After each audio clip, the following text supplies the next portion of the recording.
प्रेम से बोलिए भगवान श्री सत्यनारायण जी की जय। आज पूर्णिमा तिथि के शुभ अवसर पर आप सुनेंगे श्री सत्यनारायण भगवान की संपूर्ण व्रत कथा और आरती। एक समय नैमिषारण्य तीर्थ में शौनक आदि 88,000 ऋषियों ने श्री सूत जी महाराज से पूछा, हे प्रभु, इस कलयुग में वेद विद्या रहित मनुष्यों को प्रभु भक्ति किस प्रकार मिलेगी तथा उनका उद्धार कैसे होगा।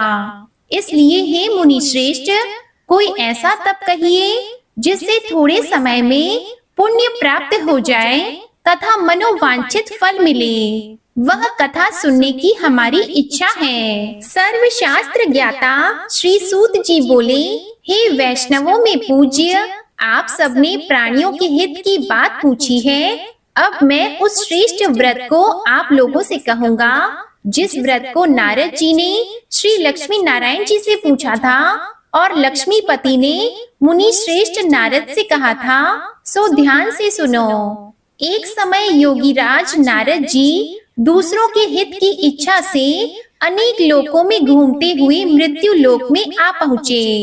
यहाँ अनेक योनियों में जन्मे हुए प्रायः सभी मनुष्यों को अपने कर्मों द्वारा अनेकों दुख से पीड़ित देखकर सोचा, किस यत्न के करने से निश्चय ही प्राणियों के दुखों का नाश हो सकेगा। ऐसा मन में सोचकर विष्णु लोक को गए। वहां श्वेत वर्ण और 4 भुजाओं वाले देवों के ईश नारायण को देखकर, जिनके हाथों में शंख, चक्र, गदा और पद्मा थे तथा वरमाला पहने हुए थे, स्तुति करने लगे, हे भगवान, आप अत्यंत शक्ति से संपन्न हैं। मन तथा वाणी भी आपको नहीं पा सकती। आपका आदि मध्य अंत नहीं है। निर्गुण स्वरूप सृष्टि के आदि भूति व भक्तों के दुखों को नष्ट करने वाले हो। आपको मेरा नमस्कार है। नारद जी से इस प्रकार की स्तुति सुनकर श्री विष्णु भगवान बोले, हे मुनि श्रेष्ठ, आपके मन में क्या है? आपका किस काम के लिए आगमन हुआ है? निसंकोच कहो। तब नारद मुनि बोले, मृत्यु लोक में सब मनुष्य जो अनेक योनियों में पैदा हुए हैं, अपने अपने कर्मों के द्वारा अनेक प्रकार के दुखों से दुखी हो रहे हैं। हे नाथ, मुझ पर दया रखते हो तो बताइए कि उन मनुष्यों के सब दुख थोड़े से ही प्रयत्न से कैसे दूर हो सकते हैं। हे नारद, मनुष्यों की भलाई के लिए तुमने बहुत अच्छी बात पूछी है। जिस काम के करने से मनुष्य मोह से छूट जाता है, वह मैं कहता हूँ, सुनो। बहुत पुण्य देने वाला स्वर्ग तथा मृत्यु लोक दोनों में दुर्लभ एक उत्तम व्रत है। आज मैं प्रेम वश होकर तुमसे कहता हूँ, श्री सत्यनारायण का यह व्रत अच्छी तरह विधि पूर्वक करके मनुष्य आयु पर्यंत यहाँ सुख भोग कर मरने पर मोक्ष को प्राप्त होता है। श्री भगवान के वचन सुनकर नारद मुनि बोले कि उस व्रत का फल क्या है, क्या विधान है और किसने यह व्रत किया है और किस दिन यह व्रत करना चाहिए, विस्तार से कहिए। भगवान बोले, दुख शोक आदि को दूर करने वाला, धन धान्य को बढ़ाने वाला, सौभाग्य तथा संतान को देने वाला, यह व्रत सब स्थानों पर विजयी कराने वाला है। भक्ति और श्रद्धा के साथ किसी भी दिन मनुष्य श्री सत्यनारायण की शाम के समय ब्राह्मणों और बंधुओं के साथ धर्म परायण होकर पूजा करे। भक्ति भाव से नैवेद्य, केले का फल, घी, दूध और गेहूं का चूरण सवाया ले। गेहूं के अभाव में साठी का चूरण, शक्कर तथा गुड़ ले और सब भक्षण योग्य पदार्थ जमा करा के भगवान के अर्पण कर दे तथा बंधुओं सहित ब्राह्मणों को भोजन कराएं। इसके पश्चात स्वयं भोजन करें। नृत्य गीत आदि का आचरण कर सत्यनारायण भगवान का स्मरण करते हुए समय व्यतीत करें। इस तरह व्रत करने पर मनुष्यों की इच्छा निश्चय ही पूरी होती है। विशेषकर कली काल में भूमि पर यही मोक्ष का सरल उपाय है। श्री सूत जी बोले, हे ऋषियों, जिसने पहले समय में इस व्रत को किया है उसका इतिहास कहता हूँ, ध्यान से सुनो। सुंदर काशीपुरी नगरी में एक अत्यंत निर्धन ब्राह्मण रहता था। वह भूख और प्यास से बेचैन हुआ नित्य पृथ्वी पर घूमता था। ब्राह्मणों से प्रेम करने वाले भगवान ने ब्राह्मण को दुखी देखकर बूढ़े ब्राह्मण का रूप धर उसके पास जाकर आदर के साथ पूछा, हे विप्र, नित्य दुखी हुआ पृथ्वी पर क्यों घूमता है? हे श्रेष्ठ ब्राह्मण, यह सब मुझसे कहो, मैं सुनना चाहता हूँ। तब ब्राह्मण बोला, मैं निर्धन ब्राह्मण हूँ, भिक्षा के लिए पृथ्वी पर फिरता हूँ। हे भगवान, यदि आप इसका उपाय जानते हो तो कृपा करके कहो। वृद्ध ब्राह्मण बोला कि सत्यनारायण भगवान मनोवांछित फल देने वाले हैं, इसलिए हे ब्राह्मण, तू उनका पूजन कर, जिसके करने से मनुष्य सब दुखों से मुक्त होता है। ब्राह्मण को व्रत का सारा विधान बताकर बूढ़े ब्राह्मण का रूप धारण करने वाले श्री सत्यनारायण भगवान अंतर ध्यान हो गए। जिस व्रत को वृद्ध ब्राह्मण ने बताया है मैं उसको करूँगा, यह निश्चय करने पर उसे रात में नींद भी नहीं आई। वह सवेरे उठकर श्री सत्यनारायण के व्रत का निश्चय करके भिक्षा के लिए चला। उस दिन उसको भिक्षा में बहुत धन मिला, जिससे बंधु बांधवों के साथ उसने सत्यनारायण का व्रत किया। इसके करने से वह ब्राह्मण सब दुखों से छूटकर अनेक प्रकार की संपत्तियों से युक्त हुआ। उस समय से वह ब्राह्मण हर मास व्रत करने लगा। इस तरह श्री सत्यनारायण भगवान के व्रत को जो भी करेगा वह सब पापों से छूटकर मोक्ष को प्राप्त होगा। आगे जो पृथ्वी पर सत्यनारायण का व्रत करेगा वह मनुष्य सब दुखों से छूट जाएगा। इस तरह नारद जी ने नारायण का कहा हुआ यह व्रत मैंने तुमसे कहा। हे विप्रो, मैं अब और क्या कहूँ? ऋषि बोले, हे मुनीश्वर, संसार में इस ब्राह्मण से सुनकर किस किस ने इस व्रत को किया, हम सब वह सुनना चाहते हैं। इसके लिए हमारे मन में श्रद्धा है। श्री सूत जी बोले, हे मुनियों, जिस जिसने इस व्रत को किया है वह सब सुनो। एक समय एक ब्राह्मण धन और ऐश्वर्य के अनुसार बंधु बांधवों के साथ व्रत करने को तैयार हुआ। उसी समय एक लकड़ी बेचने वाला बूढ़ा आदमी आया और बाहर लकड़ियों को रखकर ब्राह्मण के मकान में गया।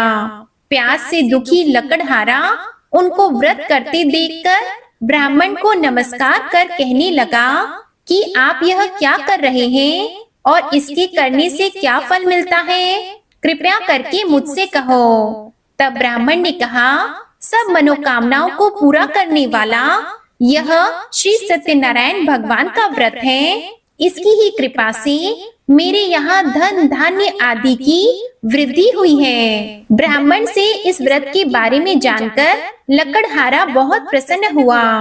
चरणामृत लेकर और प्रसाद खाने के बाद वह अपने घर को गया। लकड़हारे ने अपने मन में इस प्रकार का संकल्प किया कि आज गांव में लकड़ी बेचने से जो धन मिलेगा उसी से श्री सत्यनारायण देव का उत्तम व्रत करूंगा। यह मन में विचार कर वह बूढ़ा आदमी लकड़ियां अपने सिर पर रखकर जिस नगर में धनवान लोग रहते थे वह ऐसे सुंदर नगर में गया। उस रोज वहां पर उसे उन लकड़ियों का दाम पहले दिनों से चौगुना मिला। तब वह बूढ़ा लकड़हारा दाम लेकर और अति प्रसन्न होकर पक्के केले की फली, शक्कर, घी, दूध, दही और गेहूं का चूर्ण इत्यादि श्री सत्यनारायण भगवान के व्रत की कुल सामग्रियों को लेकर अपने घर को गया। फिर उसने अपने भाइयों को बुलाकर विधि के साथ भगवान जी का पूजन और व्रत किया। उस व्रत के प्रभाव से वह बूढ़ा लकड़हारा धन, पुत्र आदि से युक्त हुआ और संसार के समस्त सुख भोग कर बैकुंठ लोक को चला गया। श्री सूत जी बोले, हे श्रेष्ठ मुनियों, अब आगे की कथा कहता हूँ, सुनो। पहले समय में उल्कामुख नाम का एक बुद्धिमान राजा था। वह सत्य वक्ता और जितेंद्रिय था। प्रतिदिन देव स्थानों पर जाता तथा गरीबों को धन देकर उनके कष्ट दूर करता था। उसकी पत्नी कमल के समान मुख वाली और सती साध्वी थी। भद्रशीला नदी के तट पर उन दोनों ने श्री सत्यनारायण भगवान का व्रत किया। उस समय में वहाँ एक साधु वैश्य आया। उसके पास व्यापार के लिए बहुत सा धन था। वह नाव को किनारे पर ठहराकर राजा के पास आ गया और राजा को व्रत करते हुए देखकर विनय के साथ पूछने लगा, हे राजन, भक्ति युक्त चित्त से यह आप क्या कर रहे हैं? मेरी सुनने की इच्छा है, सो आप यह मुझे बताइए। तब राजा बोला, हे साधु, अपने बांधवों के साथ पुत्र आदि की प्राप्ति के लिए महाशक्तिवान श्री सत्यनारायण भगवान का व्रत और पूजन किया जा रहा है। राजा के वचन सुनकर साधु आदर से बोला, हे राजन, मुझसे इसका सब विधान कहो। मैं भी आपके कथन अनुसार इस व्रत को करूंगा। मेरे भी कोई संतान नहीं है और इससे निश्चय ही होगी। राजा से सब विधान सुनकर व्यापार से निवृत्त होकर वह आनंद के साथ घर गया। साधु ने अपनी स्त्री से संतान देने वाले उस व्रत का समाचार सुनाया और कहा कि जब मेरे संतान होगी तब मैं इस व्रत को करूंगा। साधु ने ऐसे वचन अपनी स्त्री लीलावती से कहे। एक दिन उसकी स्त्री लीलावती पति के साथ आनंदित होकर सांसारिक धर्म में प्रवृत्त होकर श्री सत्यनारायण भगवान की कृपा से गर्भवती हो गई तथा 10वें महीने में उसके एक सुंदर कन्या का जन्म हुआ। दिनों दिन वह इस तरह बढ़ने लगी जैसे शुक्ल पक्ष का चंद्रमा बढ़ता है। कन्या का नाम कलावती रखा गया। तब लीलावती ने मीठे शब्दों में अपने पति से कहा कि जो आपने संकल्प किया था कि भगवान का व्रत करूंगा, अब आप उसे करिए। साधु बोला, हे प्रिय, इसके विवाह पर करूंगा। इस प्रकार अपनी पत्नी को आश्वासन देकर वह नगर को गया। कलावती पितृगृह में वृद्धि को प्राप्त हो गई। साधु ने जब नगर में सखियों के साथ अपनी पुत्री को देखा तो तुरंत दूत बुलाकर कहा कि पुत्री के लिए कोई सुयोग्य वर देखकर लाओ। साधु की आज्ञा पाकर दूत कंचन नगर पहुंचा और वहां पर बड़ी खोज और देखभाल कर लड़की के लिए सुयोग्य वाणिक पुत्र को ले आया। उस सुयोग्य लड़के को देखकर साधु ने अपने बंधु बांधवों सहित प्रसन्न चित्त अपनी पुत्री का विवाह उसके साथ कर दिया। किंतु दुर्भाग्य से विवाह के समय भी उस व्रत को करना भूल गया। तब श्री भगवान क्रोधित हो गए और श्राप दिया कि तुम्हें दारुण दुख प्राप्त होगा। अपने कार्य में कुशल साधु बनिया जमाता सहित समुद्र स्थित रत्नपुर नगर में गया और वहां दोनों ससुर जमाई चंद्रकेतु राजा के उस नगर में व्यापार करने लगे।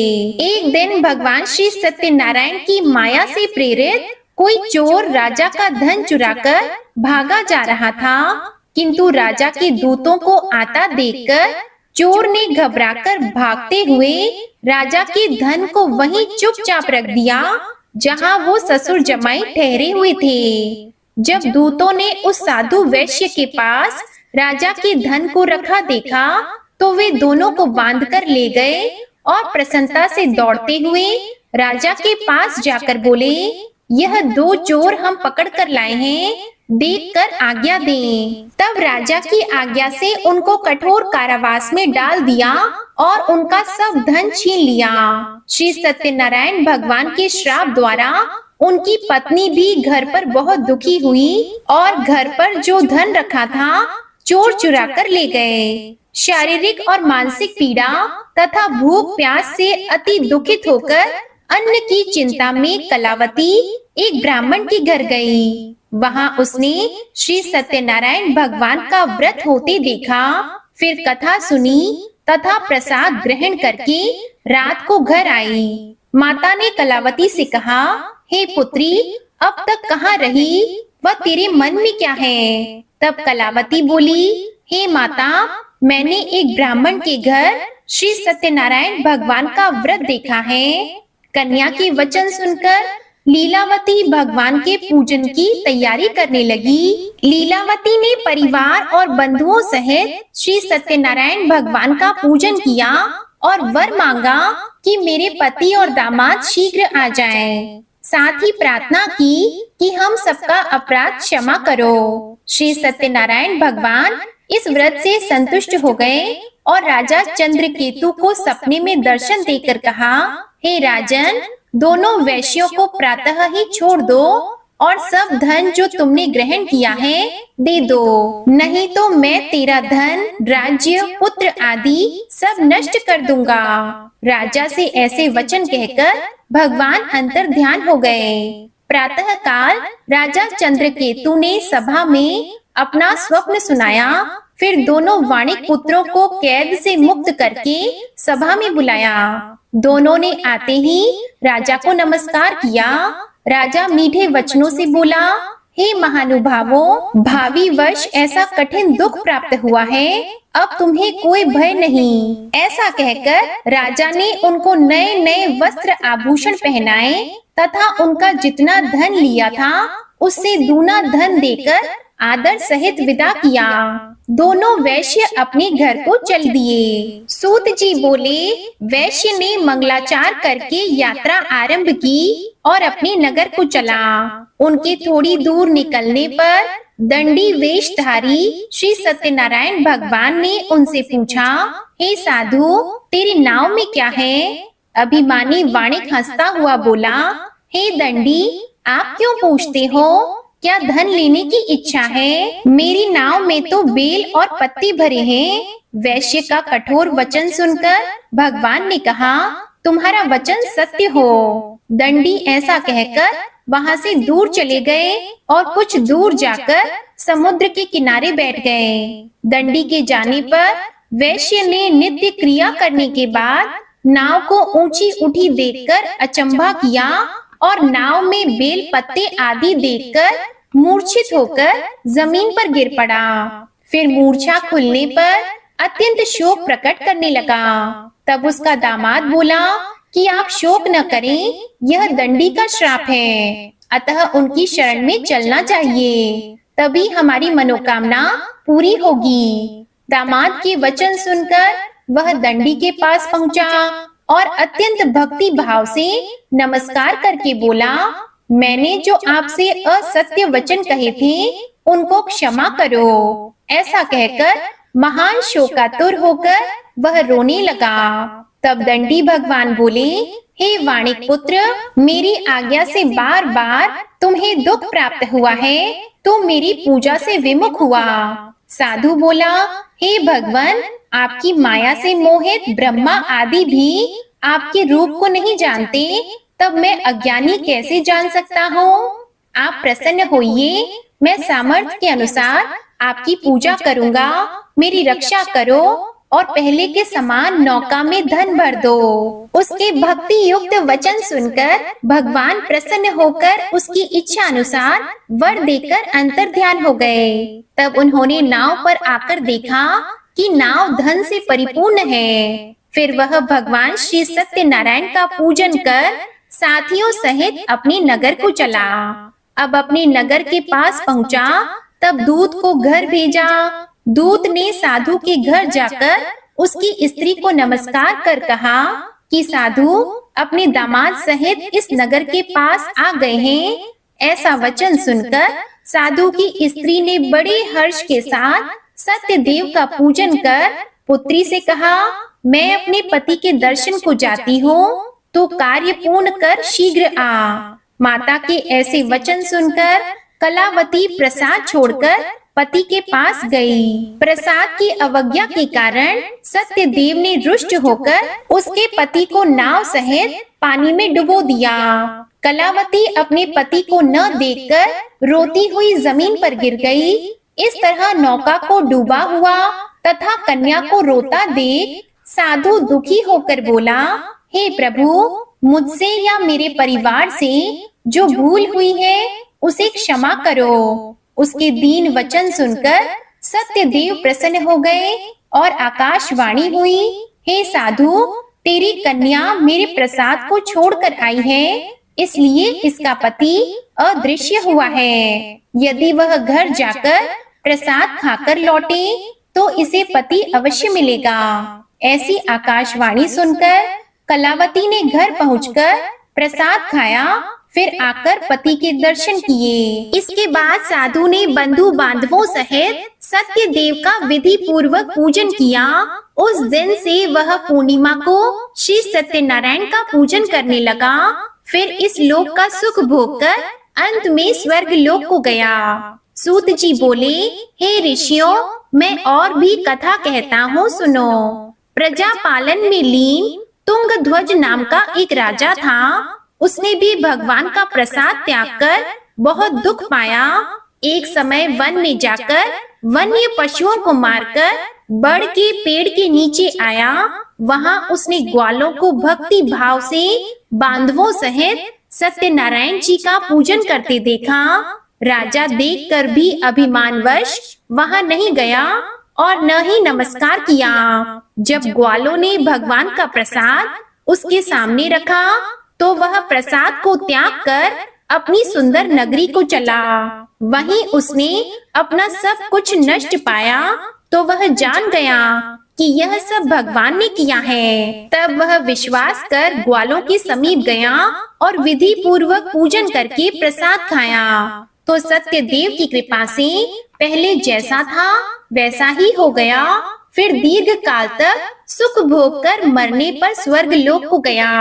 जो मनुष्य इस परम दुर्लभ व्रत को करेगा, भगवान की कृपा से उसे धन धान्य की प्राप्ति होगी। निर्धन धनी और बंदी बंधन से मुक्त होकर निर्भय हो जाता है। संतानहीनों को संतान प्राप्ति होती है तथा सब मनोरथ पूर्ण होकर अंत में बैकुंठ धाम को जाता है। यह सत्य है। श्री सूत जी कहते हैं, ब्राह्मणों, आपको मैंने श्री सत्यनारायण व्रत की यह पावन कथा सुनाई है। इस व्रत का पालन करके मनुष्य सभी दुखों से मुक्त हो जाता है। विशेषतः कलयुग में श्री सत्यनारायण की पूजा महान फल देने वाली है। इन देवता को कोई सत्यनारायण कहते हैं और कोई सत्यदेव कहते हैं। अनेक रूपों में श्री सत्यनारायण भगवान सभी के मनोरथ को पूर्ण करते हैं। यह सनातन सत्यदेव कलयुग में सत्य व्रत के रूप में अवतरित होंगे। हे श्रेष्ठ मुनियों, जो मनुष्य नित्य इसका पठन व श्रवण करता है, श्री सत्यनारायण भगवान की कृपा से उसके सभी पाप नष्ट हो जाते हैं। प्रेम से बोलिए, श्री सत्यनारायण भगवान की जय। श्री सत्यनारायण संपूर्ण व्रत कथा समाप्त। अब आप सुनिए श्री सत्यनारायण भगवान की आरती। जय लक्ष्मी रमणा स्वामी, जय लक्ष्मी रमणा।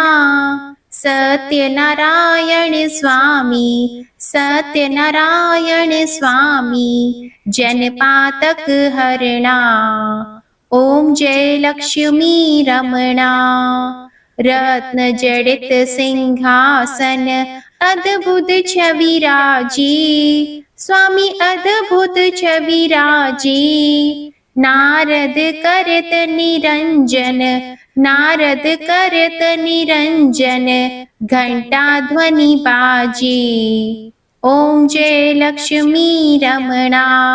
प्रकट भय कलि कारण, द्विज को दर्श दियो, स्वामी द्विज को दर्श दियो। बूढ़ा ब्राह्मण बनकर, बूढ़ा ब्राह्मण बनकर, कंचन महल कियो। ओम जय लक्ष्मी रमणा। दुर्बल भील कठारो, जिन पर कृपा करी, स्वामी जिन पर कृपा करी। चंद्रचूड़ एक राजा, चंद्रचूड़ एक राजा, तिनकी विपत्ति हरी। ओम जय लक्ष्मी रमणा। वैश्य मनोरथ पायो, श्रद्धा तज दीन्ही। स्वामी श्रद्धा तज दीन्ही। सो फल भोग्यो प्रभु जी, सो फल भोग्यो प्रभु जी, फिर स्तुति कीन्ही। ओम जय लक्ष्मी रमणा। भाव भक्ति के कारण छिन छिन रूप धरियो, स्वामी छिन छिन रूप धरियो। श्रद्धा धारण कीन्ही, श्रद्धा धारण कीन्ही, तिनको काज सरियो। ओम जय लक्ष्मी रमणा। ग्वाल बाल संग राजा, वन में भक्ति करी। स्वामी वन में भक्ति करी। मन वांछित फल दीन हो, मन वांछित फल दीन हो, दीन दयाल हरि। ओम जय लक्ष्मी रमणा। चढ़त प्रसाद सवायो, कदली फल मेवा। स्वामी कदली फल मेवा। धूप दीप तुलसी से, धूप दीप तुलसी से, राजी सत्य देवा।